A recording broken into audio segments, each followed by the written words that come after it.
Klik itunya, Bi, partisipan. Ya. Co-host ya. Co-host atau host? Co-host ya. Terserah boleh. Kalau co-host yang bisa matiin tetap Abi. Oh ya udah jadi host aja ya. Ya udah, ya udah. Bisa mutin orang apa? Host ya. Sama host juga. Co-host juga bisa. Abi tetap jadi host juga, Bi. Iya. Oh salah ya. Oh, enggak. Kalau misalnya enggak co-host aja, Bi. Kalau misalnya pakai HP cuma bisa satu ini, Bi, satu host.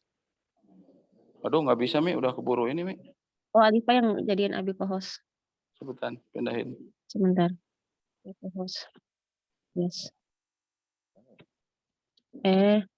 Bentar. Udah cukup co-host aja ya. Bentar, nah Abi jadiin Alifa co-host. Jalan. Alifa jadi co-host. Udah? Dia udah ada yang masuk 2 Mi. Pas Abi tutup jadi pada ngilang. Tadi ini boleh dibawa. Oh ya, afwan. Tutup apa? Jadiin Abi co-host, Bi. Hah? Jadiin co-host. Co-host.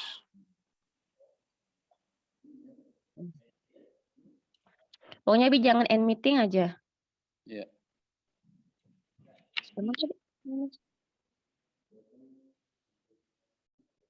Tadi tuh ada yang masuk Mi 2. Terus jadi Kalau yang tadi itu dia nggak akan kepengaruh, dia keluar sendiri tadi paling karena Abi keluar mungkin. Tadi kan juga Liva masuk duluan daripada Abi. Nggak ada hubungannya Abi keluar karena tadi Abi belum jadi host. Jadi semua orang bisa masuk tadi. Apa linknya beda? Jangan-jangan ya? Masa? Hah? Ini Alifa masuk dari link. Oh dari link yang biasa? Iya, udah ada itu sulit. Oh ya. Ya sip.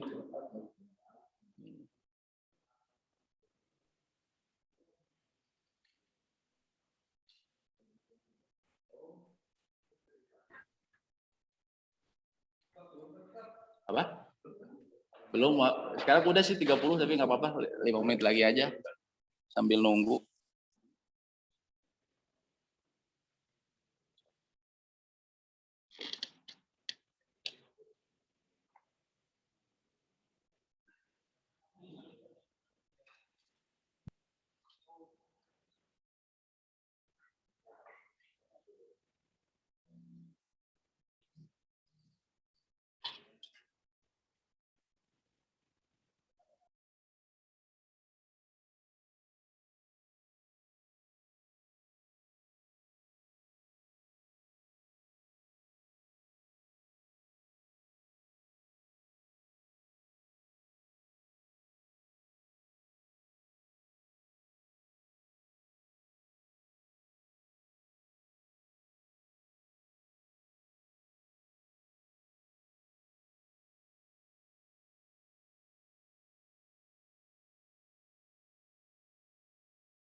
Ini kok nggak bisa Zoom aku, Dek.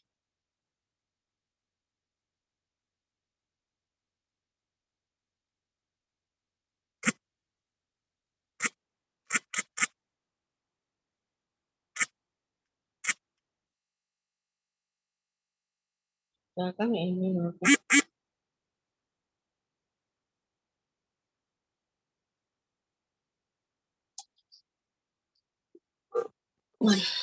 Kan buka ini.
Baik, Bismillahirrahmanirrahim. Innalhamdulillah, sesungguhnya puji-pujian hanyalah milik Allah.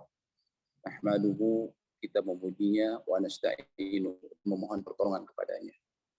Wa na'udzu billahi min syururi anfusina, dan kita berlindung kepada Allah dari keburukan jiwa-jiwa kita, wa min sayyiati a'malina, dan juga dari keburukan amal yang kita lakukan. May yahdihillahu fala mudhillalah. Barang siapa yang telah Allah beri petunjuk, maka tidak ada yang bisa menyesatkannya. Wa may yudlil fala hadiyalah. Dan barang siapa yang Allah biarkan dia dalam kesesatan, maka tidak ada yang bisa memberinya petunjuk. Asyhadu an la ilaha illallah wahdahu la syarikalah. Saya bersaksi bahwa tiada ilah yang berhak disembah dengan benar kecuali Allah Subhanahu wa taala, wa anna Muhammadan abduhu wa rasuluh, dan bahwa Muhammad adalah hamba dan utusannya. Wa ba'd, Allah taala fi kitabihil aziz, Allah berfirman dalam salah satu ayatnya, a'udzubillahi minasyaitonir rajim, ya ayyuhalladzina amanu taqullaha haqqa tuqatih. Wahai orang-orang yang beriman, bertakwalah kalian kepada Allah dengan sebaik-baiknya takwa, wala tamutunna illa wa antum muslimun, dan janganlah sampai kalian mati melainkan dalam keadaan beragama Islam. Wa qala jalla jalaluhu, ya ayyuhalladzina amanu taqullaha wa qulu qawlan sadida. Wahai orang-orang yang beriman, bertakwalah kalian kepada Allah dan selalu berusaha berkata dengan perkataan yang hak, yang benar. Kenapa? Karena berkata yang benar yuslih lakum a'malakum. Karena dengan berkata yang benar Allah akan perbaiki amal-amal kita. Wa yaghfir lakum dzunubakum, dan Allah akan ampuni dosa-dosamu, dosa-dosa kalian. Wa may yuti'illaha wa rasulah, barang siapa yang selalu berusaha taat kepada Allah dan Rasulnya, faqad faza fawzan 'azima. Sungguh dia telah mendapatkan kemenangan yang sangat agung, kesuksesan hakiki. Waqala nabiyuna sallallahu alaihi wasallam, dan Nabi kita berkata, fa innal asdiqal hadithi kitabullah. Sesungguhnya sebaik-baiknya perkataan adalah kitabullah, Al-Quran. Wa khairul hadi hadi Muhammad sallallahu alaihi wasallam. Dan sebaik-baiknya petunjuk yang ada di dunia ini adalah petunjuk Nabi kita, Nabi Muhammad sallallahu alaihi wasallam. Enggak panas, Pak. Wa syarrul umuri muhdatsatuha, dan seburuk-buruknya perkara dalam agama adalah perkara baru yang diada-adakan. Wa kullu muhdatsatin bid'ah, dan setiap perkara baru yang diada-adakan dia adalah bid'ah. Wa kullu bid'atin dhalalah, dan setiap bid'ah akan mengarahkan kepada kesesatan. Wa kullu dhalalatin finnar, dan setiap kesesatan akan bisa berakhir di dalam neraka. Na'udzubillah. Amma ba'd, alhamdulillahirabbil alamin. Merupakan sebuah kebahagiaan bagi kami dari Departemen Dakwah MUI Antapani Kidul dan juga Masjid DKM Masjid Al-Muhajirin untuk mempersembahkan kepada Anda semua salah satu acara dari rangkaian acara Ramadan, dan ini adalah acara Akhir Ramadan, masuk penyambutan Ramadan, berupa kajian dalam waktu atau dalam 3 seri, hari ini, kemudian besok dan lusa. Jemaah yang semoga Allah rahmati kita semua, adalah Nabi Shallallahu Alaihi Wasallam yang beliau terbiasa mengabarkan kepada para sahabat apabila datang bulan yang mulia, waktu yang mulia. Yang kita sekarang sudah berada di depan pintu kita berada di gerbangnya, tinggal menunggu hari-hari. Bulan yang mulia, Ramadan. Nabi SAW bila akan masuk Ramadan, beliau memberi kabar kepada para sahabat. Beliau SAW mengatakan, qad ja'akum Ramadan. Telah datang kepada kalian bulan Ramadan. Syahrun mubarak, bulan yang penuh kemuliaan, penuh kebaikan di dalamnya. Iftaradallahu alaikum siyamah. Allah telah wajibkan kepada kalian siyamnya atau puasa di dalamnya. Tuftahu fihi abwabul jannah. Pada bulan ini dibukakan pintu-pintu surga. Wa tughlaqu fihi abwabul jahim, dan pada hari-hari yang mulia ini neraka yang membara ditutup. Pintu-pintunya semua ditutup. Wa tughallu fihi syayatin, begitu pula syaitan-syaitan yang mengganggu manusia, syaitan-syaitan yang disebut ru'usus syayatin, yaitu syaitan-syaitan yang sangat keras, yang paling jago-jagonya mereka diikat. Fihi lailatun khairun min alfi syahrin. Dalamnya terdapat malam yang mulia, yang lebih baik Apabila seseorang beribadah di dalamnya lebih baik daripada seseorang yang beribadah selama 1000 bulan atau 83 tahun. Subhanallah.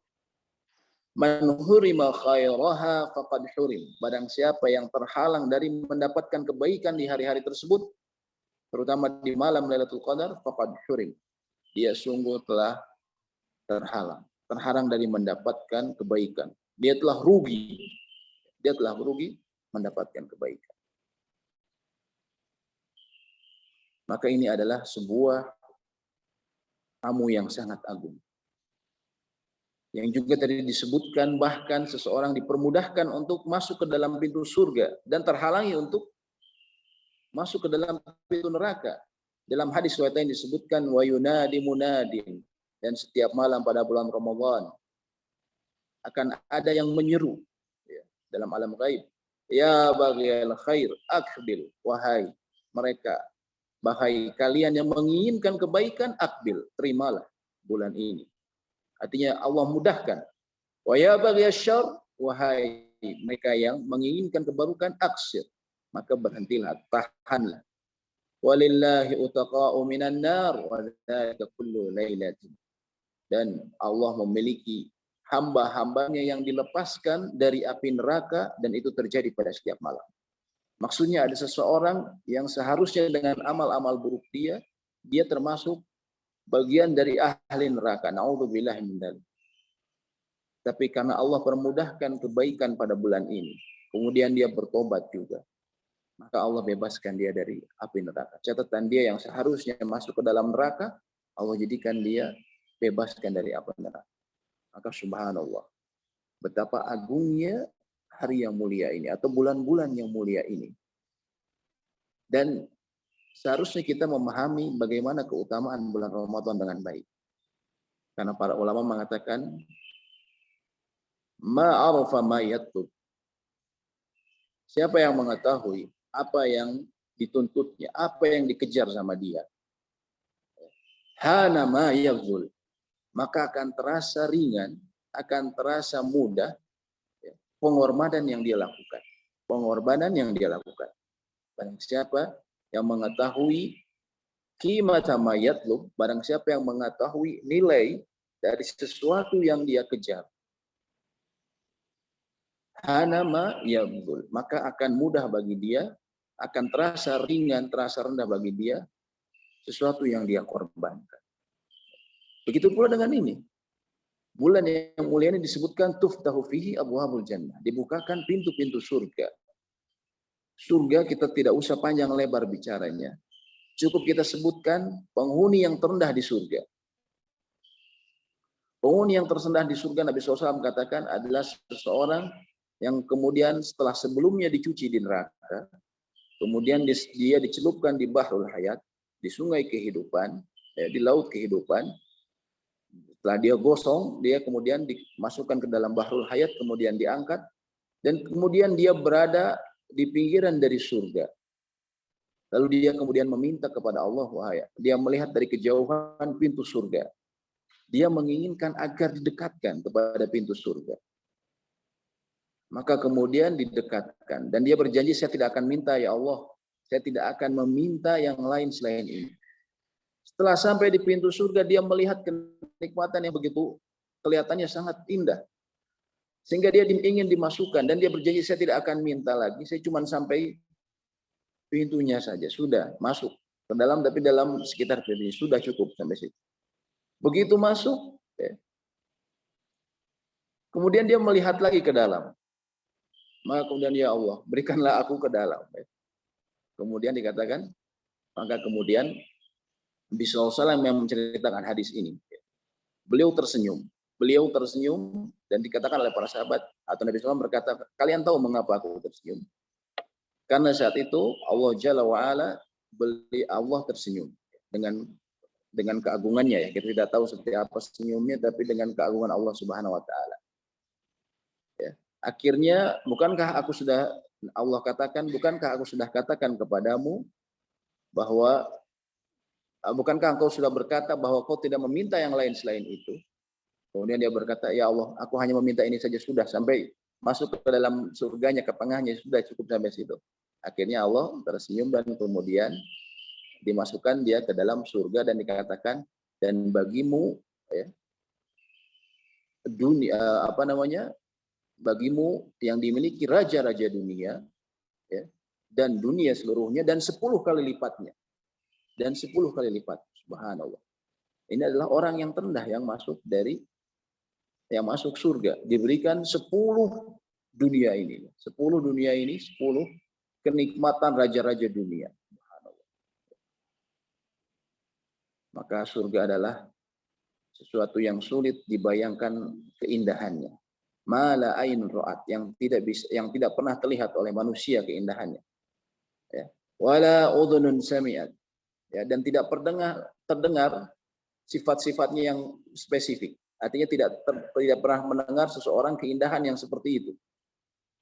Wala khatarat fi qalbil bashar, dan juga tidak pernah terlintas di hati manusia. Karena begitu indahnya surga. Adapun neraka, na'udzubillah, yang pada Ramadan pintu-pintunya ditutup, kita ketahui siksaan paling rendah di dalam neraka adalah yang diberikan antara lain kepada Abu Thalib, paman Nabi SAW. Yaitu beliau diberikan terumpah yang begitu beliau pakai, terumpah sendal ya. Yang begitu dia pakai, saking panasnya, otaknya seketika mendidih. Otaknya seketika mendidih. Na'udzubillah. Itu adalah siksaan paling ringan di dalam an-nar, di dalam neraka. Maka kita harus ketahui ya, betapa nilai dari bulan ini. Nilai dari surga yang ditutup atau surga yang dibuka itu seperti apa. Kemudian nilai dari neraka yang ditutup itu seperti apa. Agar kita bisa merasa ringan atas sesuatu yang kita perjuangkan untuk mendapatkan hal tadi. Dan hendaknya seorang muslim ketika menghadapi bulan Ramadan ini, dia bergembira. Sebagaimana Nabi SAW tadi bergembira. Mengabari kabar atau memberi kabar kepada para sahabatnya. Dan ini merupakan sesuatu yang disyariatkan. Sebagaimana Allah sebutkan dalam surat Yunus ayat 58. Qul bifadlillahi wa birahmatihi wa bidzalika falyafrahu. Katakan wahai Muhammad, dengan fadl atau dengan karunia Allah dan juga rahmatnya, hendaklah seseorang itu atau seorang mukmin itu yafrah, bergembira. Huwa khairum mimma yajma'un, karena itu lebih baik daripada yang mereka kumpulkan. Maksudnya menurut para ulama tafsir, Syekh Sa'di antara lain beliau mengatakan, katakanlah dengan fadl Allah atau dengan karunia Allah. Dan maksud karunia Allah ini para ulama mengatakan dengan keimanan. Ada sebagian mengatakan dengan Al-Quran yang diturunkan. Karena Al-Quran adalah huda linnas, petunjuk bagi manusia. Life manual, petunjuk atau manual kehidupan. Dan maka dengan Al-Quran yang diturunkan, terutama di bulan Ramadan, yang bulan yang diturunkannya Al-Quran, huda linnasi wa bayyinati minal huda wal furqan, yang dia berisi petunjuk dan penjelasan dari petunjuk-petunjuk tersebut, maka dengan turunnya Al-Quran dan juga birahmatihi, dengan rahmat Allah. Maksudnya rahmat Allah ini kata para ulama dengan iman ya, dan juga dengan ibadah dan ketaatan kita kepada Allah. Maka hendaklah seorang muslim bergembira. Dan itu lebih baik dari apa yang mereka kumpulkan. Maksudnya dari apa yang orang-orang kafir kumpulkan. Ya. Lalu dengan apa kita bergembira pada bulan ini? Ya. Selain tadi ada bahwa surga dibuka, neraka ditutup. Lalu dengan apa seorang muslim bergembira? Seorang yang muslim yang cerdas dan berpikir mendalam. Dia mengetahui bahwa dia, apakah kita bergembira, dia memilih bagaimana seharusnya dia bergembira. Karena bergembira menyambut datangnya Ramadan, kaum muslimin banyak yang bergembira karena suasananya, karena makanannya yang bervariatif. Namun itu tidak berbeda dengan orang-orang kafir. Orang-orang kafir, mereka makan lebih banyak dari kita. Mereka punya juga festival-festival, hari-hari raya yang mereka semua berkumpul. Namun seorang muslim, ya, mereka bergembira dengan sesuatu yang lebih baik dari apa yang dikumpulkan oleh orang-orang kafir.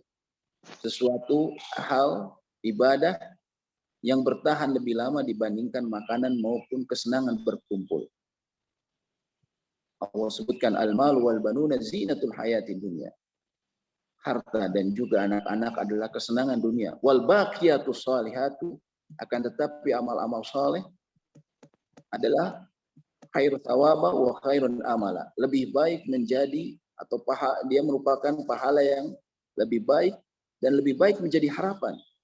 Karena amal-amal soleh akan menjadi penolong kita nanti di hari atau di kehidupan yang abadi. Maka dengan itulah seorang muslim hendaknya bergembira. Ketika kita datangnya Ramadan, kita bergembira bukan karena semata-mata karena ngumpulnya kita nanti dengan teman-teman, saudara-saudara, atau karena kita bakal makan-makan yang enak, bukan. Tapi karena ini adalah musim kebaikan. Betapa mudah kita melakukan kebaikan, betapa mudah kita bertobat, dan dengan itu Allah angkat derajat kita dan ampuni kesalahan kita.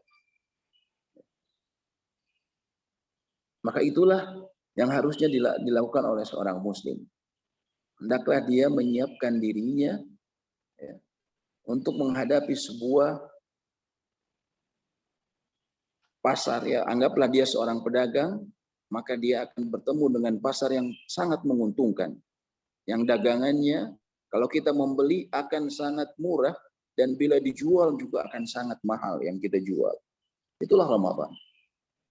Itulah Ramadan. Dan juga seperti seseorang yang kemudian mengalami pendidikan untuk naik tingkat, untuk naik jabatan. Kita di dunia, kita sabar untuk melaksanakan pendidikan ataupun pelatihan dalam rangka untuk mendapatkan promosi jabatan. Padahal setelahnya, walaupun jabatan kita naik, belum tentu kebahagiaan yang kita bisa dapatkan. Akan tetapi Ramadan dijanjikan oleh Allah menghapus dosa kita dan juga mengangkat derajat kita. Dan yang menjanjikan adalah Allah Subhanahu wa taala. Man asdaqu minallahi qila, dan siapakah yang lebih tepat janjinya dibanding Allah Subhanahu wa taala? Tentunya tidak ada. Allah lah yang paling tepat menepati janjinya, yang paling benar dalam menetapi janjinya. Oleh karena seorang muslim bergembira dengan datangnya waktu-waktu ibadah ini. Lalu dengan apa dia menyiapkan dirinya? Para ulama mengatakan banyak hal yang bisa seorang muslim lakukan ketika menghadapi datangnya bulan Ramadan. Tapi setidaknya ada 2 hal yang seharusnya dia siapkan. Atau ada 3 hal yang seharusnya dia siapkan. Yang pertama adalah ad-du'a, yaitu berdoa. Al-iktar minad doa, memperbanyak doa-doa dia. Yang pertama kita berdoa agar disampaikan di bulan yang mulia ini. Agar disampaikan di bulan yang mulia ini.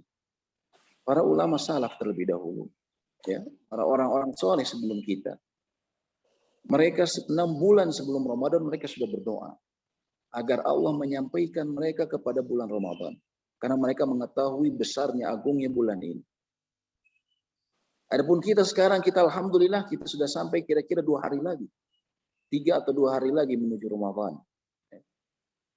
Namun masalahnya tidak ada satupun dari kita yang bisa menjamin bahwa kaki kita kelak 2 hari lagi mampu melangkah ke masjid untuk bertarawih bersama keluarga dan tangga-tangga kita. Tidak ada yang bisa menjamin tubuh kita nanti bisa terjaga saat dibangunkan untuk sahur di hari pertama. Tidak ada yang bisa menjamin salah seorang dari kita. Karena umur adalah rahasia Allah Subhanahu wa taala. Apabila telah datang, maka tidak ada yang bisa mengakhirkannya.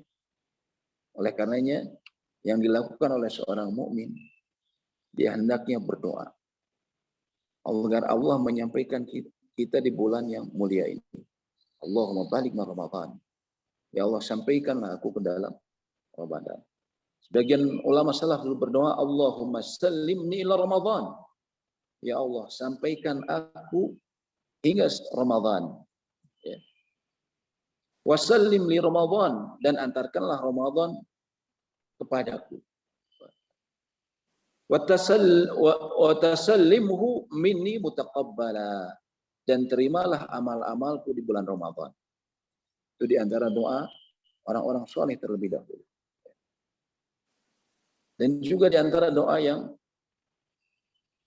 disyariatkan adalah ketika nanti ketika masuk bulan Ramadan, kita membaca doa melihat hilal. Yaitu Allahu Akbar, Allahumma ahillahu alaina bil amni wal iman.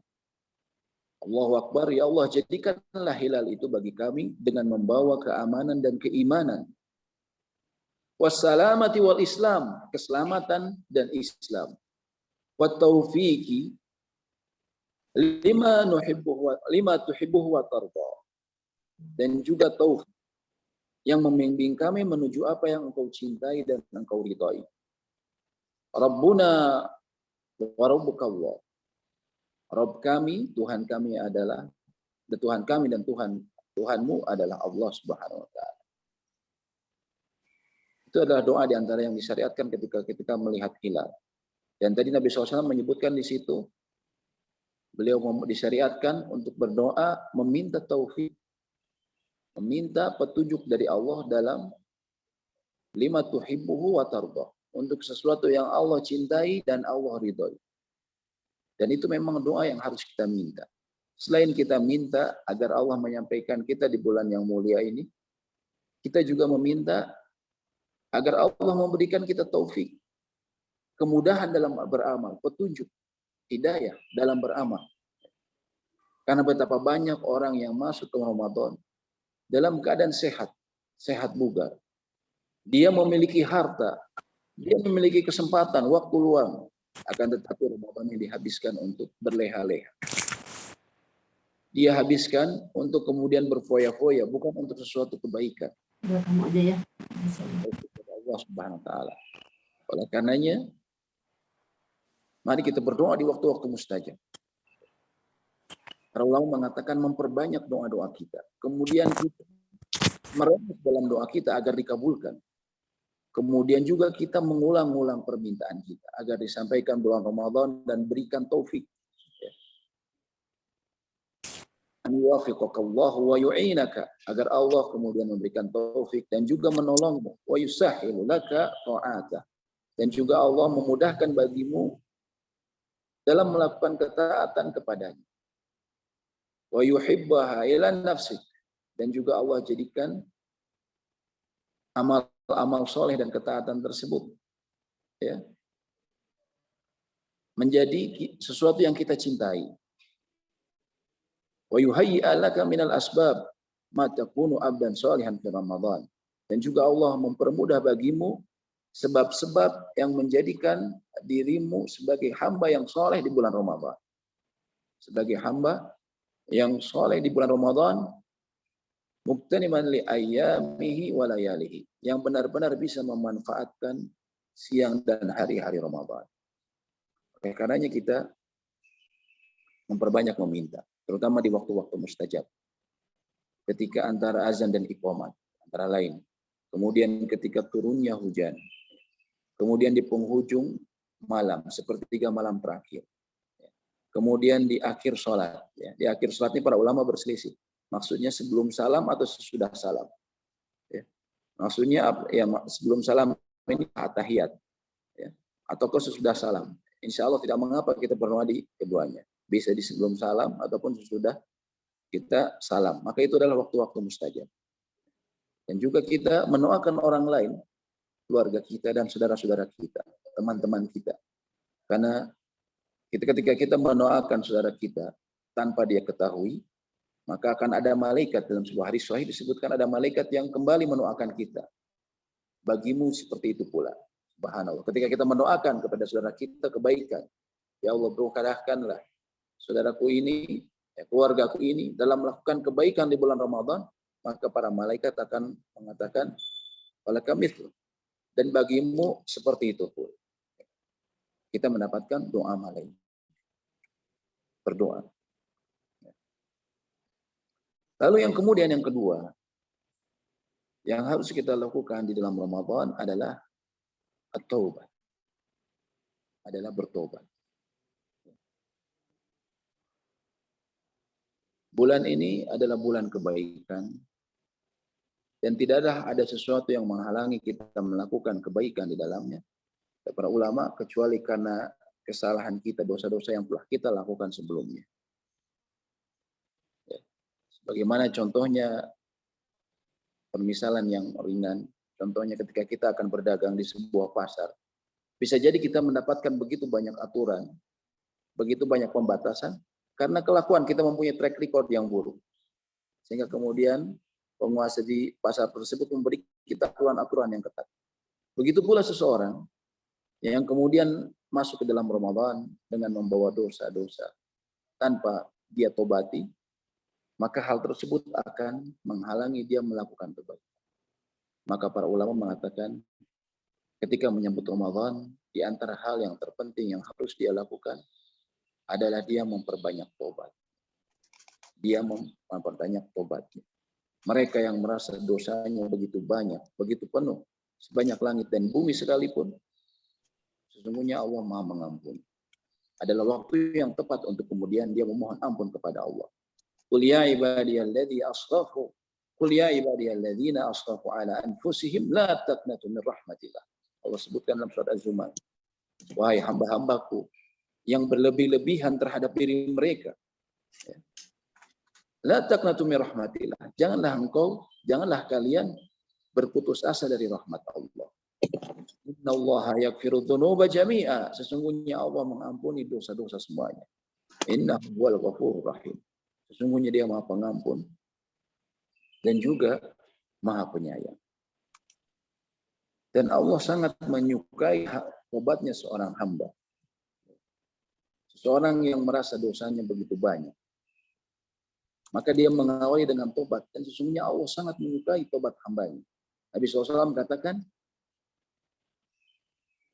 ada seseorang sebelum kita dahulu yang dia menempuh perjalanan melewati Sahra, melewati padang pasir, menggunakan untanya. Kemudian dia kecapean, dia tertidur. Ketika dia bangun, dia hilang atau dia dapati untanya telah hilang. Padahal unta itu adalah Safinatus Sahra, dia adalah perahu padang pasir. Seseorang tanpa unta di padang pasir sama dengan kematian, karena jarak padang pasir begitu luas, ya, dan lelah untuk dilewati. Maka seseorang sangat membutuhkan unta, sehingga dia mencari ke kanan, ke kiri, ke sana kemari, dia tidak menemukan untanya. Dia putus asa. Ketika dia putus asa, dia kemudian kembali ke tempatnya. Ketika dia duduk, tiba-tiba untanya datang.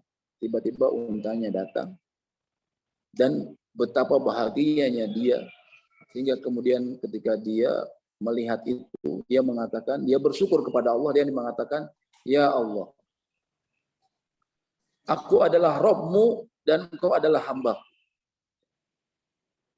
Saking bahagianya dia mengucapkan sesuatu kalimat yang sebenarnya bisa menyebabkan kekufuran, kebalik. Dia menyebutkan, aku adalah Rabb-Mu dan Kau adalah hambaku. Aku adalah Tuhanmu dan Kau adalah hambaku. Ketika mengucapkan kalimat kesyukuran. Saking gembiranya dia. Kata Nabi SAW, kegembiraan seorang tadi, ya, kegembiraan tadi, ya, itu masih tidak sebanding dengan kegembiraan Allah menerima tobat hambanya. Ini ada yang tanya tadi di accept, ini nggak pakai password, langsung bisa tanpa ada approve ya. Zoom-nya bisa langsung masuk.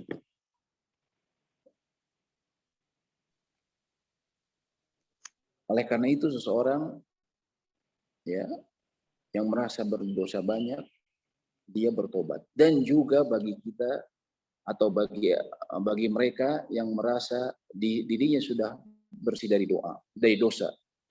Seseorang yang merasa dirinya sudah banyak melakukan kebaikan, melakukan keibadah, maka dia tetap disyariatkan untuk berdoa, untuk bertobat, untuk bertobat. Ya. Karena tobat merupakan bagian dari ibadah yang Allah perintahkan. Allah sebutkan watubu ilallahi jami'an ayyuhal mu'minun la'allakum tuflihun. Dan bertobatlah kalian semua kepada Allah, wahai orang-orang yang beriman, la'allakum tuflihun, agar engkau mendapatkan keberuntungan. Allah sebutkan dalam surat An-Nur ayat 31. Di ayat tersebut disebutkan, dan bertobatlah kalian semua kepada Allah. Ayyuhal mu'minun, orang-orang yang beriman. Orang beriman itu tingkatannya di atas muslim. Istrinya ini. Tapi Allah tetap perintahkan dia untuk bertobat kepada Allah, untuk bertobat kepada Allah. Dan ini bahkan diterangkan oleh Nabi kita, Nabi Muhammad SAW, manusia paling mulia. Ya. Beliau, Nabi SAW pernah katakan dalam sebuah hadis sahih, walillahi atau wallahi inni la astaghfirullah wa atubu ilaih, demi Allah sungguh aku memohon ampun kepada Allah dan bertobat kepadanya fil yaum, dalam satu hari, akthar min sab'ina marrah, dalam satu hari lebih dari 70 kali. Subhanallah. Nabi SAW manusia paling mulia, ya, yang dosanya di Allah ampuni. Beliau katakan, sungguh demi Allah, dalam satu hari aku memohon ampun kepada Allah dan bertobat kepadanya lebih dari 70 kali. Subhanallah. Lalu bagaimana dengan kita yang sehari-hari dipenuhi otak kita dengan urusan duniawi, yang sehari-hari kita menghadapi cobaan-cobaan yang menyebabkan kita mudah terjatuh ke dalam dosa. Lalu kita merasa suci. Na'udzubillah min dzalik. Akan tetapi seorang mukmin yang sejati, dia akan selalu bertobat apapun keadaan dia. Apapun keadaan dia. Mungkin sebagian orang mengatakan, bukankah Ramadan mengampuni dosa-dosa? Ramadan, karena Nabi SAW memang pernah mengatakan, Ramadan ila Ramadan mukaffiratun bainahuma. Dari satu Ramadan ke Ramadan lainnya, menghapus dosa di antara keduanya. Kemudian juga kita ketahui, man shoma Ramadanan imanan wa ihtisaban. Ada hadis yang mengatakan, barang siapa yang bersaum, berpuasa dalam bulan Ramadan dengan keimanan dan mengharapkan pahala dari sisi Allah, maka Allah akan ampuni dosa-dosanya yang telah lalu. Kita bertobat. Ngapain kita bertobat khusus ya? Karena toh kita mendapatkan ampunan dari sisi Allah, sudah dapat ampunan.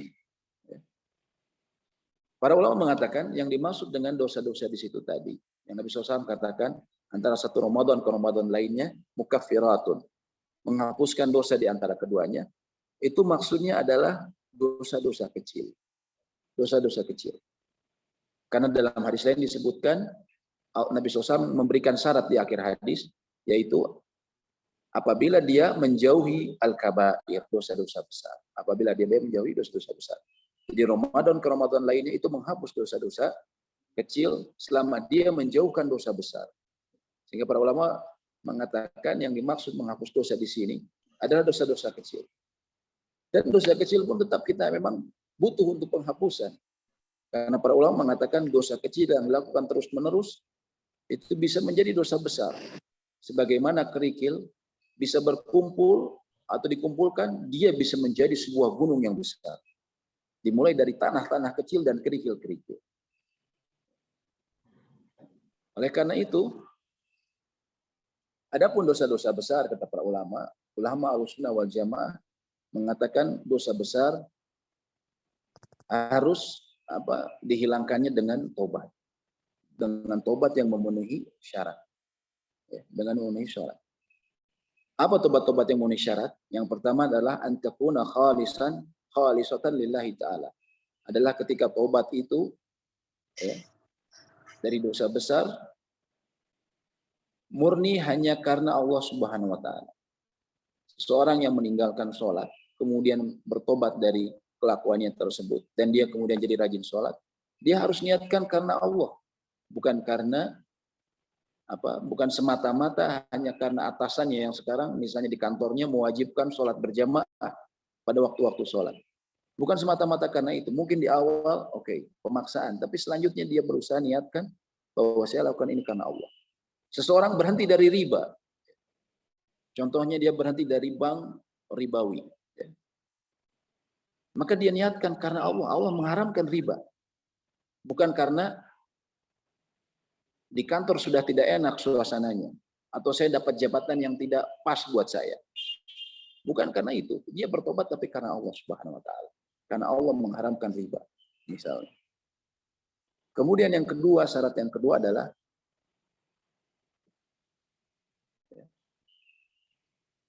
dia kemudian an-nadmu al-haqiqi ala ma kana min al-ma'asi wa taqwa. Dia menyesal atas dosa-dosa yang dia lakukan sebelumnya. Karena tanpa penyesalan maka tidak disebut sebagai tobat. Seseorang yang bertobat dari naudzubillah berzina, tapi dia tidak menyesal. Dia merasa dulu enak sih sebenarnya begini-begini. Saya nggak nyesel sih karena udah merasakan naudzubillah. Maka ini bukan tobat. Kemudian adalah al-iqla al-kamil anil maksiyah. Dia melepaskan diri dari kemaksiatan tersebut. Berusaha melepaskan sepenuhnya. Walaupun bisa jadi tidak sepenuhnya, tapi dia berusaha untuk melepaskan seluruhnya. Dia misalnya punya hutang-hutang riba. Mungkin dia tidak bisa menyelesaikan semuanya, tapi dia berusaha selesaikan satu demi satu. Ingin terbebas dari riba. Ingin terbebas dari jeratan riba. Maka dia lepaskan satu demi satu. Dia harus usahakan. Dan kemudian dia biarkan begitu saja. Kemudian al-azmu as-sadiq ala alla ya'uda al-insan ila hadhil maksiyah. Dan juga hendaknya seseorang agar tobatnya diterima, dia bertekad kuat untuk tidak kembali kepada tobatnya tersebut. Untuk tidak kembali kepada tobatnya tersebut. Jangan sampai kemudian saya akan tobat di bulan Ramadan, nanti setelah Ramadan nanti kembali lagi deh. Kita lihat nanti. Ini bukan tobat, tapi dia berusaha untuk bertekad kuat. Adapun bila kemudian dia jatuh ke dalam dosa yang sama setelah dia bertekad kuat, maka dia jangan putus asa, dia tetap bertobat kembali. Kemudian jatuh lagi, bertobat kembali. Karena sesungguhnya Allah akan senantiasa tidak merasa bosan menerima tobat hamba-Nya. Ya. Sampai hamba tersebut yang bosan. Kemudian syarat kelima adalah antakuna fi waqtiha qabla tulu'i syamsi min maghribiha wa qabla an tugarghir an-nafs. An-nafas, ya. Kemudian tobat itu syarat yang kelima agar diterima di sisi Allah. Selain tadi ikhlas karena Allah, kemudian dia meninggalkan, dia menyesal, kemudian dia meninggalkan, berusaha meninggalkan hal-hal dosanya tadi, lalu kemudian dia bertekad untuk tidak mengulanginya. Kemudian dia lakukan itu sebelum matahari terbit dari barat. Maksudnya sebelum kiamat atau qabla an tugharqir, sebelum nafas dia sampai di kerongkongan, yaitu menuju kematian. Karena nafas sampai kerongkongan menjelang kematian, tobat seseorang tidak akan diterima. Naudzubillah min dzalik. Naudzubillah min dzalik. Lalu para ulama mengatakan agar syarat tobat diterima, yang keenam adalah bila dosa kita berhubungan dengan hak manusia. Contohnya kita mendolimi seseorang, kita merampas hak dia, merampas tanahnya dia, atau hak dia, atau kita korupsi, naudzubillah min dzalik, mencuri ataupun korupsi, maka tobat dia apabila ingin diterima, maka dia harus selesaikan dengan yang berhubungan dengan masalah tersebut. Contohnya dia pernah merampas uang, maka dia kembalikan uang tersebut. Dia pernah mencemarkan nama baik seseorang, menggibah seseorang, mencemarkan, maka dia verifikasi, ya. Verifikasi perkataannya tersebut. Dia meminta maaf, ya, dan kemudian dia kembalikan haknya. Itu bila berhubungan dengan manusia. Itulah artinya ketika agar tobat seseorang diterima, ya, maka dia harus pertama tadi ikhlas karena Allah, kemudian dia menyesali dan berusaha melepaskan. Yang ketiga, dia berusaha melepaskan semua dosanya tersebut, ya. Kemudian dan bertekad untuk tidak mengulang, ya. Dan dia lakukan itu sebelum datangnya kematian bagi dia, ataupun sebelum datangnya kiamat. Karena pada waktu tersebut tobat seseorang akan sia-sia. Dan apabila berhubungan dengan manusia, dia harus kembalikan. Dia harus kembalikan. Dan betapa pentingnya kita seseorang untuk bertobat dalam menghadapi Ramadan. Bagaimana tidak? Karena bisa jadi ada seseorang yang naudzubillah masih berhubungan dengan kesyirikan, dosa besar kesyirikan. Ya. Dia orangnya suka bersedekah, juga rajin sholat, ngaji. Tapi di waktu yang lain dia terkadang suka ke kuburan, meminta barokah. Dia ketika ada jabatan, dia minta ke dukun, coba tolongin saya. Maka hal ini termasuk dosa besar. Maka ini termasuk dosa besar yang harusnya dia obati. Obati, ya. Kenapa? Karena Allah sebutkan, ya, betapapun amal-amal yang banyak yang kita lakukan, bila melakukan kesyirikan kepada Allah dan kita belum bertobat, ya, Allah sebutkan, lain asyrakta la yahbatana amaluk wa la takunanna minal khasirin. Apabila engkau melakukan kesyirikan, maka akan batallah, gugurlah semua amal-amalmu dan engkau termasuk orang-orang yang merugi. Maka merugilah. Ketika di Ramadan dia berharap dia bisa bersedekah banyak, ikut sholat semua. Ya, bila dia punya uang, dia ke Masjidil Haram, dia umrah, sholat. Ikut yang pertama 23 rakaat, terus malamnya 11 rakaat. Tapi kemudian dia masih ada kesyirikan. Ada amal-amal kesyirikan yang belum dia tobati. Yang belum dia khusus meminta kepada Allah, ya Allah ampuni. Ya. Kemudian dia tidak berjanji tidak akan mengulangi lagi. Ya. Maka pada waktu itu sia-sialah amal. Na'udzubillah min dzalik. Sia-sialah amal. Sebagaimana tadi disebutkan dalam surat Az-Zumar, la yahbatun amalu. Maka amalmu akan batal semuanya. Karena apa? Karena melakukan kesyirikan. Seseorang yang menginfakkan hartanya juga dari harta korupsi. Lalu masuk Ramadan. Dia berharap, mungkin nanti saya kalau saya kemarin ada korupsi atau markup ini itu, nanti uangnya 50% akan saya sumbangkan ketika Ramadan. Saya berikan ke panti asuhan. Saya berikan kepada anak yatim. Percuma. Percuma. Kenapa? Karena Nabi SAW katakan bahwa Allah tidak menerima sedekah dari gulul, dari sesuatu gulul atau dari harta dari harta korupsi. Allah tidak menerima karena Allah itu maha baik. Innallaha thayyibun wa la yaqbal. Innallaha thayyibun wa la yaqbal illa thayyiban. Sesungguhnya Allah itu maha baik dan tidak menerima kecuali hanya yang baik. Sedekah dari harta yang haram tidak akan diterima betapapun banyaknya amal yang dia lakukan, betapapun besarnya harta yang dia keluarkan untuk bersedekah tersebut. Ya. Oleh karena itu, bila dia menyadari bahwa ada harta yang di sisinya, yang ternyata ini berasal dari uang panas, dari harta haram, maka ketika menghadapi Ramadan, dia bertobat. Dia bertobat dengan syarat-syarat yang tadi kita sebutkan. Bila berhubungan dengan manusia, kembalikan. Lalu yang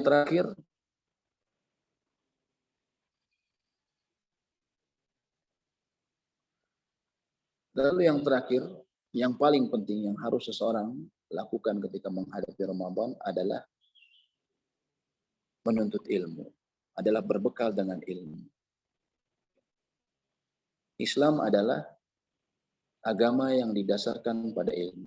Bahkan ketika dalam memahami ajaran paling penting di dalam Islam, yaitu la ilaha illallah, Allah sebutkan dalam surat Muhammad ayat 19. Fa'lam annahu la ilaha illallah wastaghfir li dzambik. Fa'lam, maka ilmuilah annahu la ilaha illallah, bahwasanya tiada ilah yang berhak disembah kecuali Allah. Allah perintahkan tadi, fa'lam, ilmuilah. Oleh karena begitu pula dengan bagian dari syariat ini yang lainnya.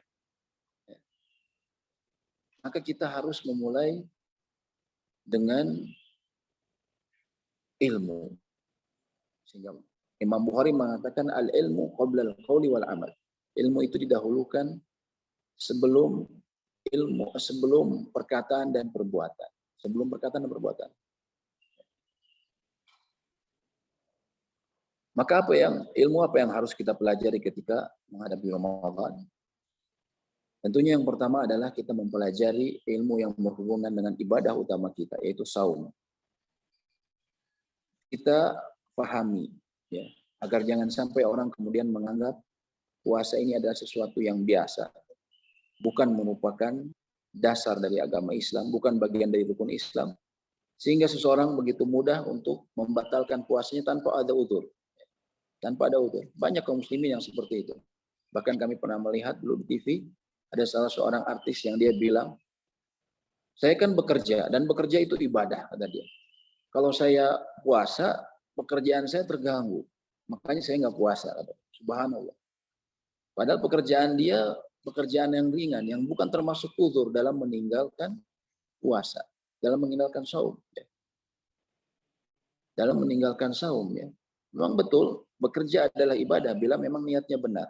Tapi puasa adalah ibadah yang utama, yang pilar dari Islam. Yang para ulama mengatakan apabila seseorang mengingkari kewajiban puasa, mengingkari bahwa puasa itu nggak wajib, maka dia telah keluar dari Islam, baik dia sadari atau tidak.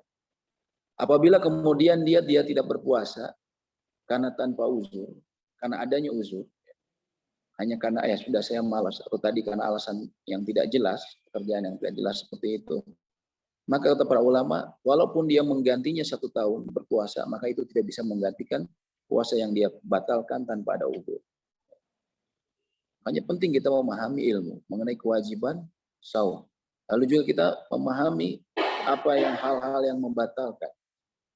Karena saum ini hanya wasilah untuk meraih ketakwaan kepada Allah. Disyariatkannya puasa kata para ulama bukan sekedar untuk agar kita meninggalkan makan dan minum dan syahwat saja. Nabi SAW mengatakan man la yada'a qaula zur, barang siapa yang tidak meninggalkan perkataan dosa wal amal bih, dan juga beramal atau beraktivitas dengan kedustaan, wal jahla, dan juga dengan kemaksiatan, walaysa lillahi hajah, maka Allah tidak membutuhkan puasa dia. Maka Allah tidak membutuhkan puasa dia. Nah, karena itu penting bagi kita memahami bahwa puasa ini bukan sekedar memahami, mempelajari mengenai ilmu mengenai saumnya, kewajibannya, lalu apa yang bisa membatalkan dan mengurangi pahalanya, dan juga amalan-amalan lain yang membuat agar puasa kita menjadi diterima di sisi Allah dan juga pahalanya sempurna. Pahalanya sempurna. Dan subhanallah, menuntut ilmu ini sangat penting ya. Kan bagaimana kita tahu, contohnya tadi ketika kita bicara mengenai tobat, bagaimana tahu kita akan dosa besar apabila kita tidak mempunyai ilmu terhadapnya. Mungkin bisa jadi seseorang yang tanpa ilmu, dia merasa aktivitas dia dengan harta riba itu sesuatu yang biasa. Karena saya kan cuma nyatet-nyatet saja. Ya. Cuma nyatet-nyatet, misalnya dia bekerja di sebuah rentenir, sebuah perusahaan rentenir, ataupun misalnya di bank riba. Saya cuma bekerja hanya nyatet-nyatet saja. Nggak ada masalah. Saya tidak melakukan dosa seperti ini. Dia tidak ketahui bahwa Nabi SAW katakan bahkan yang membantunya mencatatnya sekalipun mendapatkan dosa dari riba.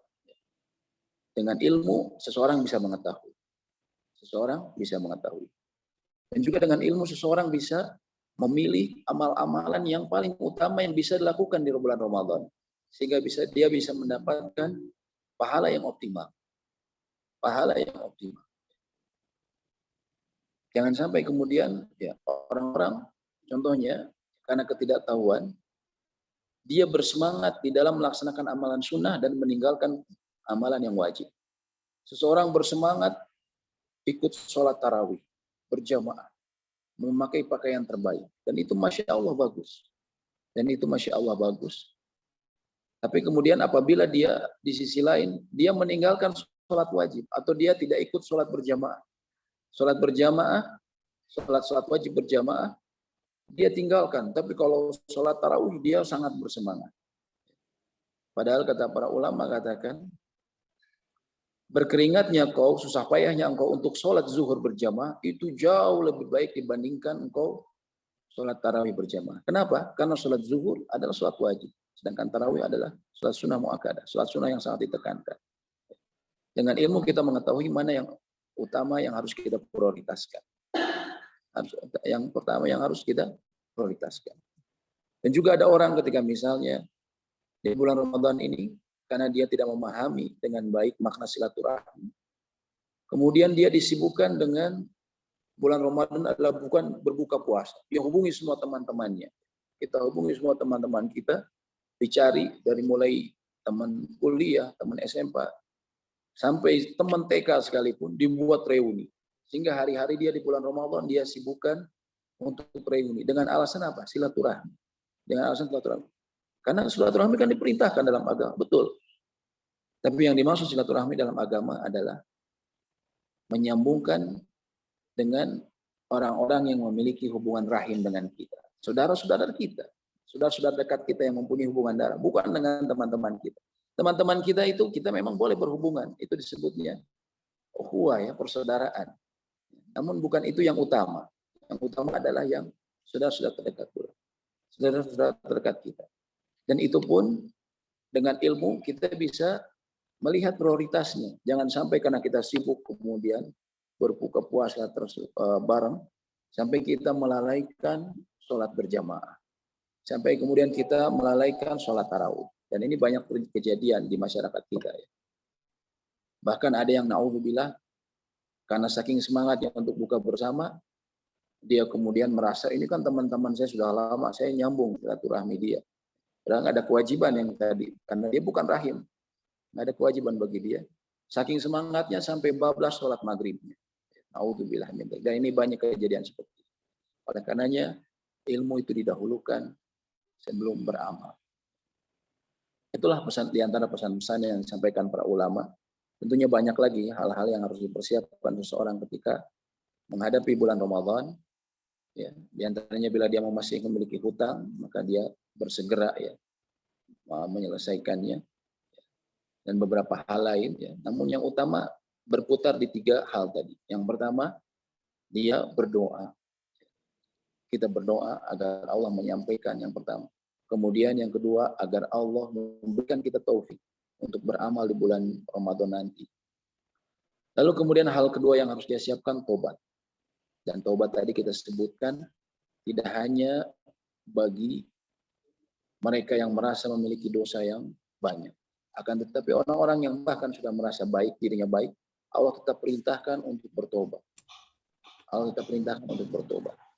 Dan yang ketiga adalah kemudian seseorang hendaknya mencari ilmu. Berhubungan dengan ibadah utama, dengan saum, dan juga amalan-amalan lain yang utama di bulan Ramadan. Dan juga termasuk amalan-amalan utama yang Ramadan adalah ketika kita memahami dengan benar masalah akidah kita. Karena ilmu mengenai akidah adalah sesuatu yang harus kita pelajari kapan saja dan yang terutama dan lebih ditekankan juga di bulan Ramadan. Agar jangan sampai kita jatuh ke dalam kesyirikan contohnya. Karena kita tidak mau mengetahui, tidak mau belajar, kita jatuh kepada syirikan yang menghapuskan semua amal-amal yang kita lakukan di bulan Ramadan. Na'udzubillah min dzalik. Na'udzubillah min dzalik.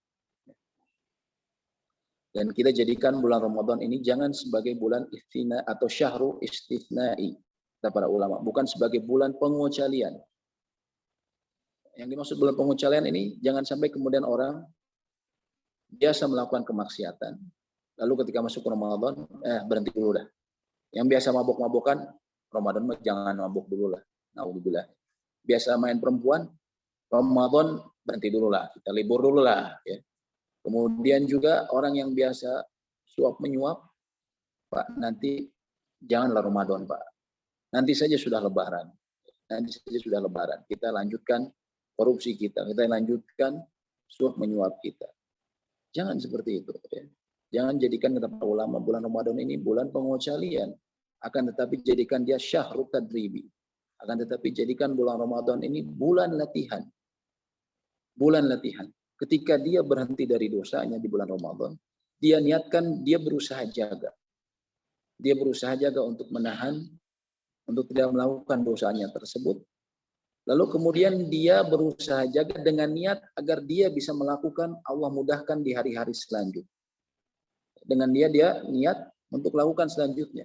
Ketika seorang wanita dimudahkan, misalnya belum berjilbab, lalu kemudian di bulan Ramadan, dia ke masjid harus pakai jilbab, ada acara-acara berjilbab, maka jangan dia niatkan, ya selama Ramadan aja lah. Jangan diniatkan seperti itu. Tapi dia niatkan, ini sebagai latihan. Mungkin saya memang masih kurang iman saya, sehingga masih ini, tapi dia niatkan saya jaga, dan dia niatkan setelah Ramadan, ini sebagai latihan, setelah Ramadan saya akan bisa melakukan, yang bisa menutup hijab saya secara baik. Jadi juga orang sholat berjamaah, ketika Ramadan dipermudah, jangan merasa dia ya selama Ramadan aja lah, jangan. Tapi dia niatkan, dia jaga selama Ramadan, dan dia niatkan agar dimudahkan di bulan-bulan berikut. Dan itulah kata para ulama, apabila seseorang berusaha menjaga niatnya, maka insya Allah Allah akan jaga, Allah akan mudahkan di bulan-bulan yang lain, di luar Ramadan. Dan sebagai penutup, saya akan sebutkan sebuah kisah yang disampaikan oleh Talha bin Ubaidillah, salah seorang sahabat Nabi SAW, yang termasuk dari 10 orang yang dijamin masuk surga, mengenai keutamaan seseorang yang mendapatkan Ramadan, dan kemudian beramal di dalamnya. Disebutkan dalam sebuah hadis sahih, disebutkan para ulama antara dalam hadis Imam Tirmidzi, bahwa Talha bin Ubaidillah pernah kedatangan 2 orang dari luar kota Madinah. Kemudian 2 orang ini masuk Islam dan baik Islamnya dan menginap bersama Talha. Yang pertama, orangnya sangat bersemangat dalam berislam, bersemangat dalam beribadah. Adapun yang kedua, dia biasa saja. Dia bersemangat namun tidak sesemangat yang pertama. Yang pertama ini sangat bersemangat. Kemudian berduanya mengikuti jihad fisabilillah, berperang. Orang yang bersemangat tadi dalam peperangan tersebut meninggal dan dia mendapatkan syahid sebagai syuhada. Adapun orang kedua, dia baru meninggal setahun setelahnya. Dia baru meninggal setahun setelahnya dalam keadaan sakit. Lalu suatu malam, Talha bin Ubaidillah tiba-tiba bermimpi dan dia berada di pintu surga. Dan dia melihat 2 orang tadi yang pernah bersamanya. 2 orang mu'alaf tadi. Kemudian dia melihat penjaga surga mempersilahkan orang yang matinya belakangan, bukan karena berjihad, karena sakit biasa, untuk masuk surga terlebih dahulu. Dan orang yang kedua yang meninggal karena berjihad dan mempunyai semangat tinggi dalam ibadah, baru kemudian menyusul, didahulukan. Lalu penjaga itu mengatakan kepada Talha, kembalilah kamu karena belum waktumu. Ketika terjaga, Talha kemudian di siang harinya menceritakan kepada sahabatnya, hingga terdengar kepada Nabi SAW. Para sahabatnya ini merasa heran. Ya, dan kemudian berkata kepada Nabi SAW, bagaimana orang yang tadi meninggalnya biasa karena sakit, dan dia ibadahnya sebenarnya tidak sesemangat yang pertama, bisa dipersilahkan masuk surga terlebih dahulu. Bisa mendapatkan derajat surga yang lebih tinggi. Lalu Nabi SAW mengatakan, min ay ta'jabun, mengapa kalian heran? Kemudian Nabi SAW mengatakan, bukankah orang yang kedua tadi, walaupun dia semangatnya tidak setinggi yang pertama, walaupun dia tidak mati syahid, bukankah dia mendapatkan Ramadan? Thumma shoma, thumma shola kada wa kada. Kemudian dia berpuasa dengan puasa yang benar, dengan puasa yang diterima, lalu dia sholat ini dan itu. Artinya kesempatan umur dia mendapatkan Ramadan, lalu kemudian dia bisa saum di dalamnya, kemudian bisa sholat dan beribadah di dalamnya, itu ternyata meninggikan derajat dia, bahkan di atas seorang yang syahid sekalipun. Dan Nabi SAW mengatakan, fama bainahuma, dan di antara keduanya, ya, abadu minas sama'i wal ard, dan jarak di antara keduanya, kedudukan keduanya, itu lebih jauh dibandingkan langit dan bumi. Maka subhanallah, orang yang mendapatkan kesempatan, mendapatkan Ramadan, lalu beramal, tadi bisa mendapatkan kedudukan yang lebih tinggi, derajat yang lebih tinggi, bahkan disebutkan lebih jauh perbedaannya antara langit dan bumi, kata Nabi SAW. Maka beruntunglah orang yang mendapatkan Ramadan, lalu kemudian Allah berikan taufik untuk beramal di dalamnya. Dan kita berharap semoga kita semua mendapatkan itu, mendapatkan yang kita harapkan tadi, yaitu Allah sampaikan umur kita di nanti Ramadan hingga akhirnya, dan juga kemudian Allah mudahkan kita dan berikan kita semangat, kekuatan untuk beramal dengan amalan yang paling utama di bulan Ramadan, dengan amalan yang ikhlas karena Allah Subhanahu wa taala. Demikian yang bisa kami sampaikan, semoga bisa memberikan manfaat. Apabila ada pertanyaan, kami persilahkan, kami berikan waktu.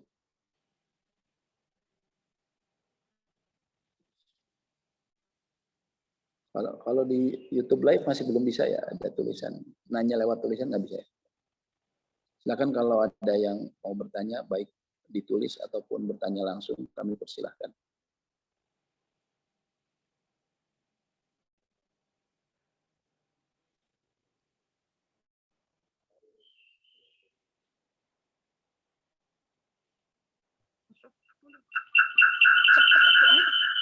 Assalamualaikum. Waalaikumsalam warahmatullahi wabarakatuh. Ustaz, dari tadi paparan, Ustaz, jadi ini kan topiknya tadi apa-apa yang perlu dipersiapkan di bulan Ramadan. Salah satunya adalah ada 3 kalau Ustaz berdoa, beramal dan tobat. Nah, saya ingin menyoroti tentang pertobatan, Ustaz. Pertobatan ini tadi sama Ustaz sudah dijelaskan juga, antara lain yang menyesal apa segala macam, itu ada beberapa poin. Yang saya pertanyakan, taubat yang tadi Ustadz jelaskan, apakah ini sudah apa yang dimaksud dengan apa? Sudah termasuk istilahnya taubatan nasuha? Apa beda lagi gitu dengan taubatan nasuha? Apa tingkatannya lebih lebih tajam lagi kriterianya taubatan nasuha itu? Tadi kan Ustadz secara global hanya menjelaskan taubatan ini antara lain, dan itu yang sudah umum tadi dijelaskan, ya menyesal, ya tidak akan mengulangi lagi ya. Nah ini kaitannya dengan taubatan nasuha, itu yang saya tanyakan itu aja. Apakah lebih ini lagi tingkatannya? Yang kedua, tentang yang tadi dibilang bahwa di bulan Ramadan semua setan-setan penggoda semua itu dibungkam, diikat. Justru malah kata saya, ini pengalaman ya. Artinya malah justru di bulan Ramadan godaannya berlipat, terutama menggibah. Nah, menggibah ini fatal banget, mengguncing. Asal keluar rumah sudah habis kita, Nah itu secara saya sudah bisa istighfar, tapi masih juga keceplosan terus, Nah ini bagaimana yang dimaksud, saya nggak ngerti tentang apa yang semua di bulan Ramadan itu semua setan-setan semua diikat katanya, semua pintu-pintu apa namanya ditutup apa, gitu maksud saya yang bisa saya sampaikan. Nah ini yang berat mungkin kaitannya dengan puasa panca indera, itu yang paling berat, ini kaitannya dengan tadi apa itu yang menggibah itu. Ini puasa panca indera yang kami belum yang terus kami akan terus berjuang gitu. Terima kasih, Ya. Assalamualaikum warahmatullahi wabarakatuh. Yang pertama mengenai tobat, ya. Yang tadi syarat-syarat yang tadi kita sebutkan itu adalah syarat dari taubatan nasuha. Syarat dari taubatan nasuha itu tadi ketika dia kemudian karena ikhlas karena Allah, itu kemudian berhenti dari dosanya, dari perbuatannya tersebut, menyesal, lalu berniat untuk tidak mengulanginya lagi, berazam, ya. Dan bila berhubungan dengan hak manusia, maka dia harus mengembalikan. Itulah memang maksudnya taubatan nasuha. Taubat yang sebenarnya. Dan juga yang perlu kita pahami bahwa ketika kita bertobat nasuha, kita berusaha benar-benar tobat, ya. Lalu kemudian terkadang ya, karena kita manusia, kita lemah, dan syaitan itu berjalan di darah kita, kata Nabi SAW. Dan kita adalah makhluk yang Nabi SAW katakan, kullu bani Adam khata'un. Semua anak Adam itu adalah makhluk yang senantiasa melakukan kesalahan. Wa khairu khata'in tawabun. Dan sebaik-baiknya orang yang melakukan kesalahan adalah orang yang kemudian kembali kepada Allah bertobat. Ya, bisa jadi setelah kita merasa taubat nasuha, melaksanakan syarat-syarat tadi, lalu kita terjatuh lagi ke dalam dosa tersebut. Contohnya ghibah tadi. Sudah berusaha menyesal, sudah kemudian berusaha kemudian kita meminta maaf ke orangnya karena berhubungan dengan hak manusia, ya. Maka apabila kita masih melakukan lagi, maka kemudian jangan kemudian kita merasa, oh berarti saya tobat saya yang lalu nggak selesai. Udahlah, berarti saya memang masih kotor, udah nggak usah lah. Jangan sampai gitu. La taqnatu min rahmatillah. Jangan kita putus asa dari rahmat Allah. Akan tapi kita mohon ampun lagi. Mohon ampun lagi. Seseorang melakukan kemaksiatan, ya. Seseorang melakukan kemaksiatan, lalu kemudian dia bertobat nasuha. Dia merasa telah bertobat nasuha, melakukan syarat-syarat tadi. Namun qadarullah, karena lemahnya kita sebagai manusia, dia terjatuh lagi ke dalam dosa tersebut. Kemudian jangan sampai dia kemudian berputus asa. Kalau gitu saya waktu tobatnya belum benar nih. Saya masih kotor, udahlah nggak usah. Jangan seperti itu. Rabb kita Ar-Rahman Ar-Rahim, yang Maha Pengampun, Maha Penyayang, Al-Ghafurur Rahim. Ya. Kita memohon ampun kepada Allah, ya, dan Allah tidak pernah merasa bosan dari tobat yang kita lakukan. Sampai kita sendiri yang bosan. Ya. Oleh karenanya tobat nasuha itu terus diperbaharui. Makanya para ulama mengatakan memperbaharui tobat. Jadi tobat itu memang harus kita perbaharui terus-menerus. Lalu kemudian kaitannya dengan tadi misalnya kenapa katanya bulan Ramadan itu setan-setan diikat, ya. Memang disebutnya maroda syayatin. Yang diikat itu adalah maroda syayatin, atau kata para ulama katakan ru'asa'u syayatin. Setan-setan kepala. Jadi yang maksudnya yang diikat itu ada beberapa makna yang disebutkan para ulama. Setan yang diikat itu adalah setan yang pertama adalah setan yang kepala, ya, yang jagoan-jagoannya, yang sangat keras menyesatkan manusia. Misalnya untuk menyesatkan untuk melakukan kesyirikan atau perzinahan. Pada waktu Ramadan mereka diikat sehingga tidak bisa bergerak. Yang dibiarkan adalah setan-setan yang disebut kalau bahasa kita kroconya. Yang kroco-kroconya yang bisa menggoda manusia dengan godaan sedikit saja udah jatuh, ya. Maka itu dibiarkan. Itu yang sebagian ulama yang mengatakan seperti itu. Juga ada yang mengatakan dia bukan diikat, ya. Diikat tapi bukan diikat dengan sangat, ikat sesuatu yang kemudian dia bisa keluar. Tapi dengan ikatan yang dia sebenarnya masih bisa lolos, ya. Masih bisa lolos, sehingga akhirnya memang masih ada kemaksiatan. Ya. Oleh karenanya, ya, kita harus waspada, ya, tetap waspada bulan Ramadan. Caranya kata para ulama, juga ini sebagai bagian dari kesempurnaan tobat. Kita berusaha menjauhkan dari lingkungan yang buruk. Kalau kita tahu bahwa di pos depan rumah kita, misalnya tempat nongkrong tetangga-tetangga kita, itu pasti kalau duduk di situ pasti ngomongin tetangga yang sana, tetangga yang sini. Kita sudah tahu kalau misalnya ngumpul dengan teman-teman dari alumni sini, misalnya di sebuah kafe, itu sudah pasti kita ngomongin masa lalu yang buruk, aib-aib orang. Maka ketika itu kalau kita niatnya benar, tobat, maka kita berusaha hindari. Jangan kita kemudian dekati lagi.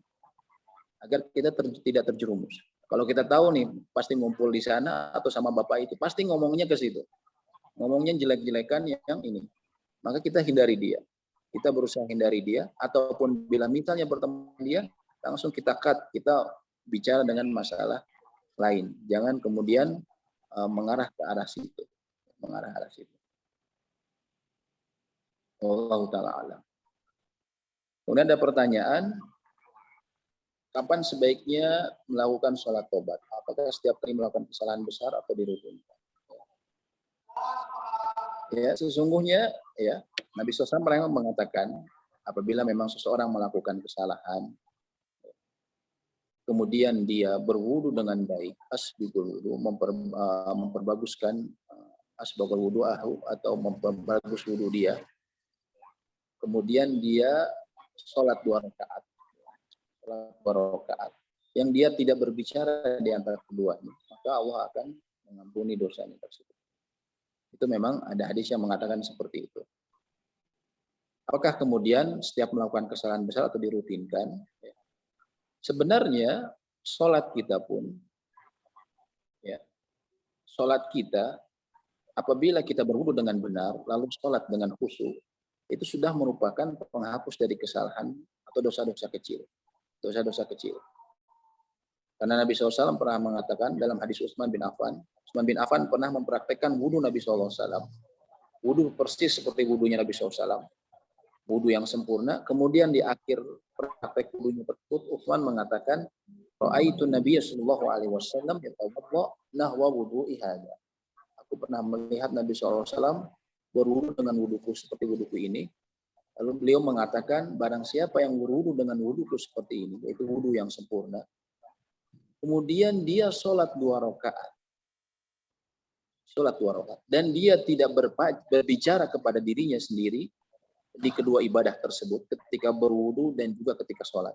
Maksudnya dia tidak ngelamun, tidak juga berbicara pada dirinya sendiri. Ya, kadang sering kita bicara sama diri sendiri kan, di dalam wudu dan sholatnya.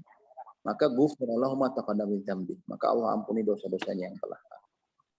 Itu sholat kita sehari-hari kita, sholat sunat kita, sholat fardu kita, itu sebenarnya menghapuskan dosa-dosa di antara waktu sholat ke waktu sholat lainnya. Mukaffaratun bainahuma, menghapuskan dosa-dosa di antara keduanya. Itu adalah kesalahan-kesalahan kecil, dosa-dosa kecil yang tiap hari kita mungkin tidak terlepas dari melakukannya. Akan tetapi khusus kesalahan besar, dosa besar, maka harus mengikuti prosedur tadi, harus mengikuti prosedur taubat tadi. Para ulama mengatakan dosa besar itu hanya bisa dihapus dengan dia melakukan serangkaian taubat tadi, serangkaian syarat-syarat taubat tadi. Dia menyesal, dia berhenti, dia berazam, kemudian diikhlaskan karena Allah. Bila berhubungan dengan hak manusia, dia kembalikan. Bila uang yang dia rampas, dia kembalikan. Bila ada kehormatan, misalnya menggibah. Menggibah ini, kata para ulama, bila kita bisa minta maaf dan orang yang kira-kira nggak marah, nggak kemudian menjadi masalah, kita minta maaf. Tapi bila kemudian, apabila dia tidak tahu bahwa kita pernah menggibahi dia, kemudian bila kita bilang ke dia, dia bakal marah dan merusak hubungan kita. Maka dalam hal seperti itu kita cukup mengklarifikasi ucapan kita di majelis ketika kita menggibah dia. Misalnya kita pernah menggibah dia di sebuah perkumpulan alumni, misalnya alumni SMP. Kita sebutkan keburukan dia, waktu SMP orangnya begini. Maka pada cara bertobatnya, bila kita bilang ke dia, mungkin dia bisa jadi malah merusak hubungan. Maka kita apabila di pertemuan yang sama, di reuni SMP tersebut, kita klarifikasi. Saya dulu pernah bilang bahwa si ini orangnya begini-begini. Saya klarifikasi.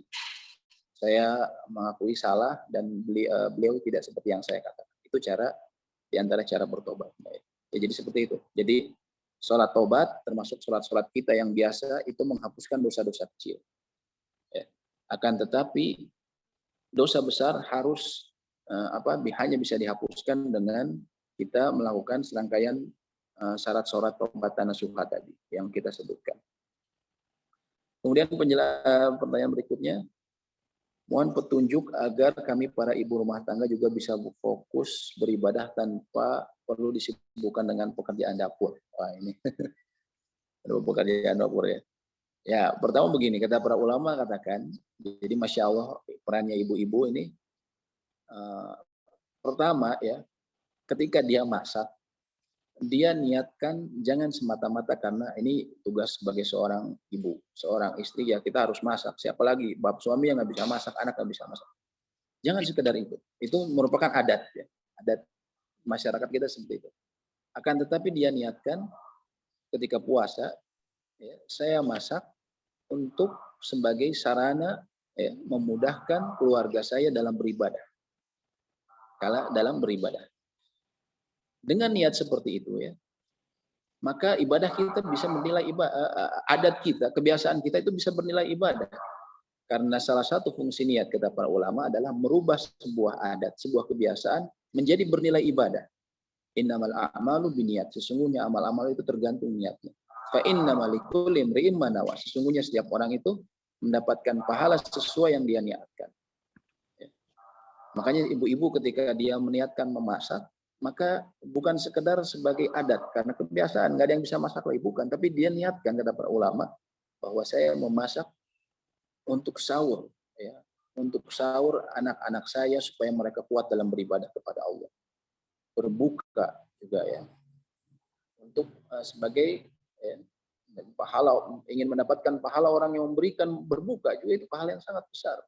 Kita niatkan seperti itu, memasukkan niat di dalam ibadah kita.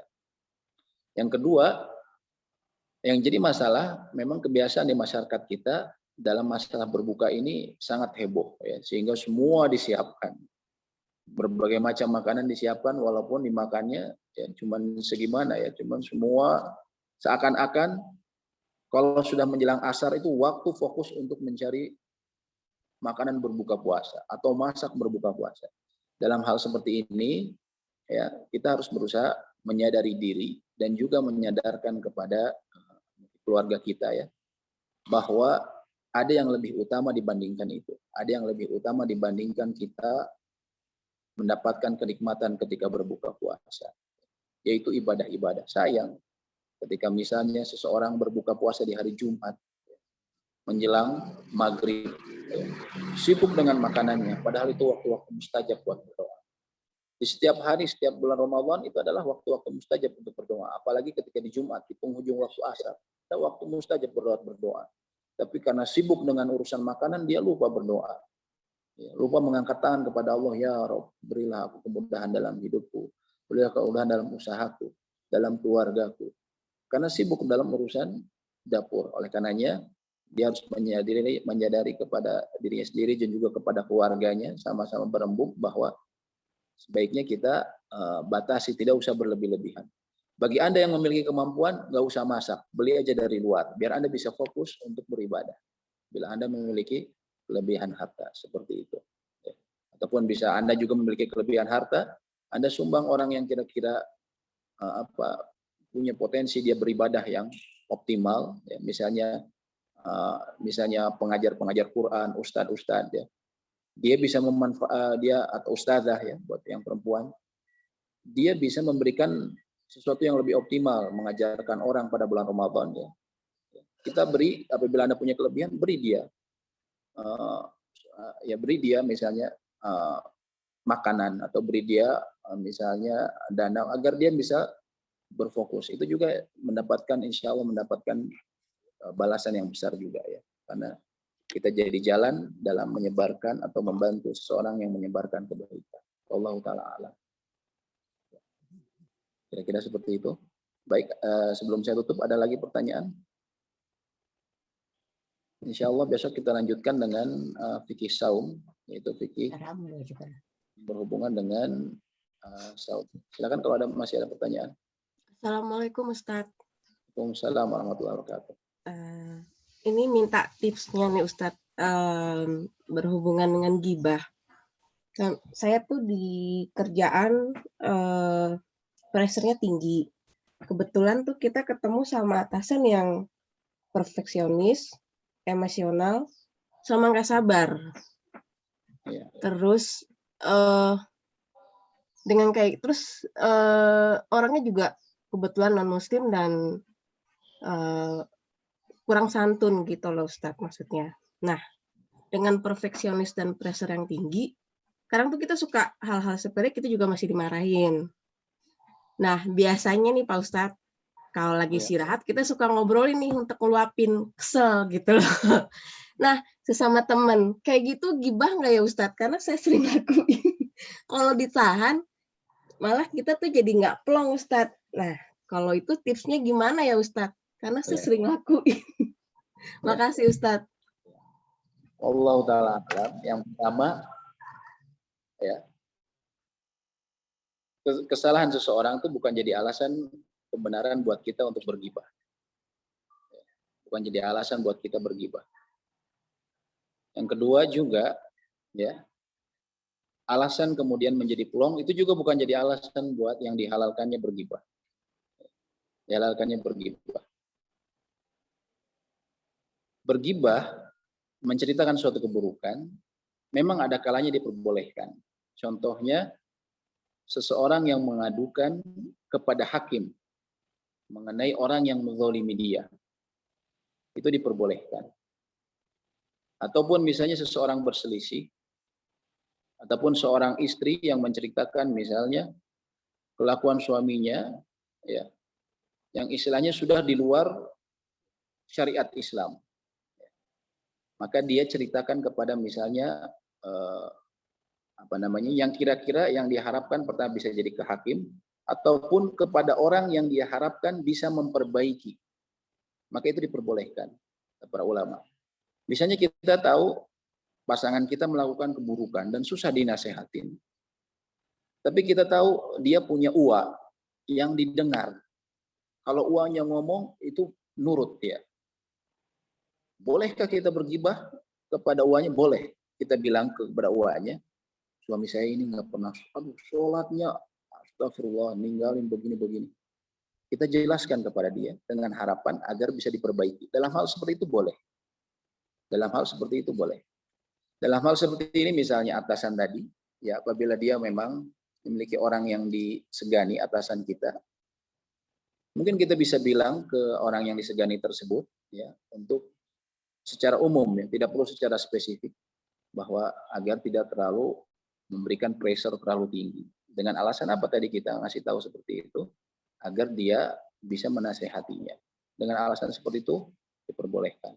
Namun dengan alasan tadi agar kita plong, nah ini semua orang yang bergibah juga niatnya seperti itu supaya plong. Kalau dipendem-pendem katanya, jadi pusing kepala. Mendingan diceritain aja. Akhirnya semua diceritain, aib semua orang diceritain, buat plong. Ya. Itu membuka jalan syaitan, membuka jalan syaitan. Ya. Lalu bagaimana kemudian kita supaya bisa tenang? Allah sebutkan tipsnya. Ala bidzikrillahi tatmainul qulub. Ketahuilah dengan berzikir kepada Allah, hati menjadi tenang. Dengan berzikir kita ganti. Si bapak ini begini, subhanallah, alhamdulillah. Mungkin kita nggak bisa membayangkan bacaan itu bisa membuat hati kita tenang, plong. Tapi begitu kita laksanakan, semenit, 2 menit, akan terasa sekali. Akan terasa sekali betapa hati kita menjadi plong. Ya. Karena yang menjanjikan tadi, ketahuilah dengan mengingat Allah hati menjadi tenang. Yang menjanjikan itu siapa? Pemilik hati kita, Allah Subhanahu wa taala, yang kita berdoa, ya muqallibal qulub, tsabbit qulubana ala dinik. Wahai yang Maha membolak-balikan hati, teguhkanlah hati kami dalam ketaatan kepadamu. Allah yang memiliki hati kita. Makanya yang memiliki hati kita memberikan janji seperti itu. Bila hati ingin tenang, maka berzikir kepada Allah. Maka berzikir kepada Allah. Jangan kemudian bila hati menjadi tenang, ceritakan semuanya. Bukan, tidak menyelesaikan masalah. Bahkan bisa membuat masalah lebih besar. Nanti ada orang yang mendengar, yang temannya dia yang simpati sama dia, sama bos kita, justru kemudian diceritakan ke bos kita dan kemudian masalah bagi kita. Ataupun begitu pula dengan teman kita. Kita cerita ke teman yang lain, ternyata teman yang lain ini juga ngasih tahu juga, menggibah juga. Tahu nggak sih, itu tadi menceritain kamu begini, akhirnya bermusuhan. Semua bubar. Keluarga, persahabatan. Gara-gara apa? Gara-gara gibah. Gara-gara merasa supaya bukan seperti itu. Solusinya dengan berzikir kepada Allah, menuntut ilmu. Agar kita lebih mengetahui bagaimana permasalahan kita diselesaikan. Allahu ta'ala alam. Baik. Saya kasih kesempatan satu lagi pertanyaan apabila memang ada.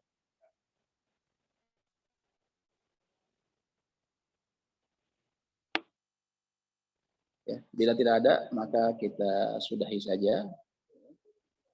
Saya mohon maaf bila melakukan kesalahan, karena tentunya kesalahan datangnya dari syaitan dan juga dari pendeknya keilmuan kebodohan kami.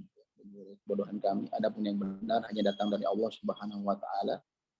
Kita berharap ya menuntut ilmu kita di sini ya menjadi salah satu amal yang dengannya Allah mudahkan kita Allah berikan taufik agar kita bisa menjalani bulan-bulan Ramadan dengan penuh keberkahan dan amal soleh.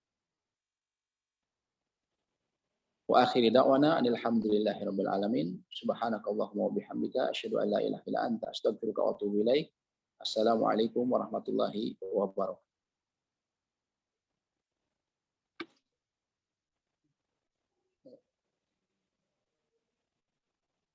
Besok insya Allah linknya masih sama ya Bapak Ibu. Linknya masih sama untuk pengajian besok.